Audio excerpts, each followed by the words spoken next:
The official topic for the day is the movie or movies that inspired you to be here. I really, really, really liked Shawshank Redemption. There's one character that's supposed to get released.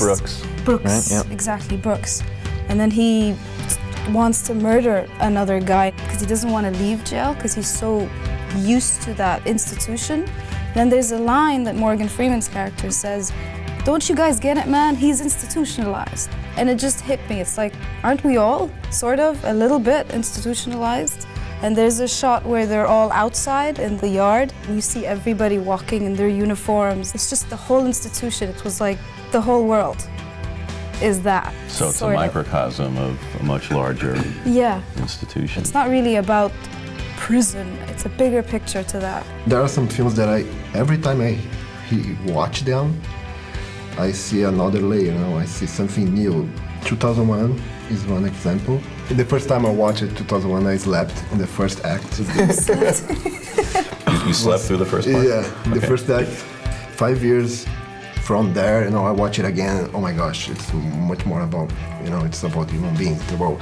And then every time I watch, it's a new layer. Kyle, I guess you would connect more to performers perhaps than specifically actors that are character actors, like Robin Williams is one of the greatest for me, but more recently is Heath Ledger's Joker.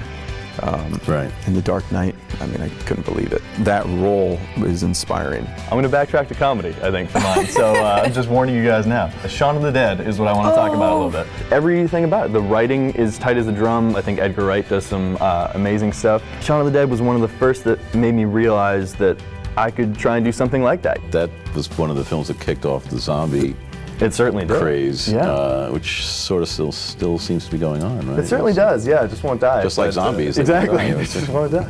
Let me ask you this. Do you see much of a demarcation between comedy and drama? Because a lot of times the films that mean a lot to me are the ones that mix up genres, that are scary, funny. There's definitely a spot for comedy in most things, or just humor, or like the way you endear a character, because you can address some really heavy themes and go dark with it and do whatever you want.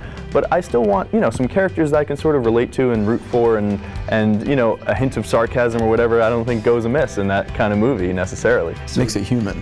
Yeah, exactly. You can write whatever you want to. As long as it's honest, it will read to someone out there.